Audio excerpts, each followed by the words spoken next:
There is no perfect coffee, as you will.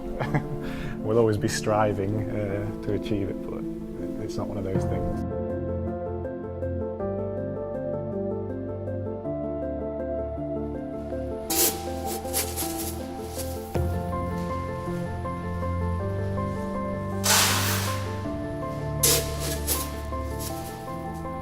So obviously we get green coffee, raw coffee.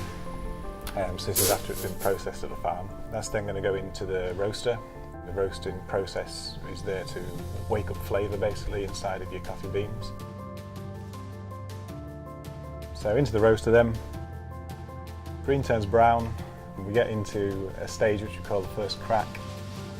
A whole array of chemical reactions occurring, which is what we would consider flavour, the solubles that are inside. Now roasting is a fairly hands-on process initially, but when you've got something like the laurin, which you can initially do a hands-on roast, once you've set that, you can ask the roaster to remember that and then recreate it, if that makes sense. So if we wanted a nice light roast coffee, we might drop it at first crack, very delicate flavours or acidic, unique flavours. If we're going to medium roast, we'll actually start caramelising sugars, and you get your characteristics, your nutty coffees, your caramelised coffees. Take it a little bit further, we're going into the dark roast territories. Really nice if you're going to add a load of milk in, so it's coffee that's going to sit through milk. And we'll eventually get to what we consider second crack, and this is when you get into your really dark coffees. So if ever you opened a bag of coffee and it's nice and shiny, got a lot of oils on it, generally it's been taken to second crack, and this is when cell walls rupture, you're getting oil starting to leach out.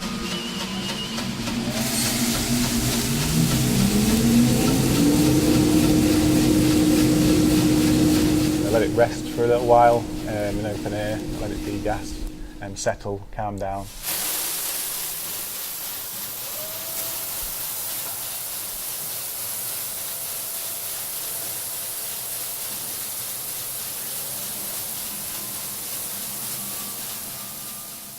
But on the other hand, we can put in our single origins, our more interesting coffees, which we like.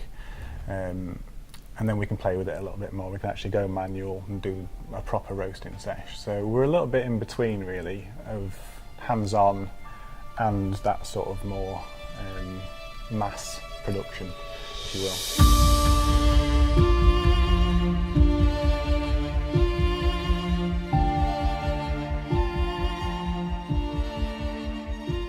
The company began in 1902. It was started by my great-grandfather, who moved to Lincoln, I believe, in 1892. It was never really my ambition to have world domination and grow the business to such an extent, really. And my father, it was never his philosophy either. You know, as long as he could look after his employees and look after his family, and you know, that was enough. I know at the time there was a national movement to improve the hot beverage industry, and I think he was always fairly interested in that. Coffee chains in the 80s, they brought coffee to another level, whereas people in the past were drinking instant coffee. So they allowed people to experience what proper coffee was about. And so, you know, all the independent coffee businesses now are benefiting from those chains.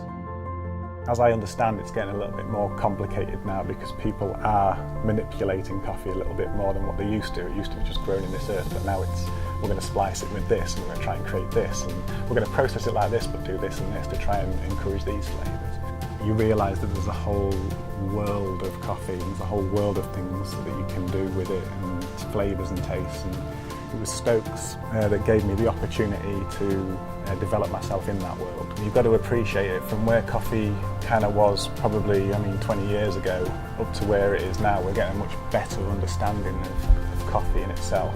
There's also been a massive interest, or revised interest if you like, in coffee. I think it's quite an exciting time to be in the coffee industry now. So I do find that quite fascinating, and I'm always quite baffled by the hype around coffee. I never thought it was a particularly cool industry to be in, but it appears it is. It's a plethora, okay? There are so many different ways of doing coffee. None of them are right, none of them are wrong. I've always said, you know, so long as your end result is something that you put to your lips and you enjoy, you've done it right. Whatever it is that you've done it right.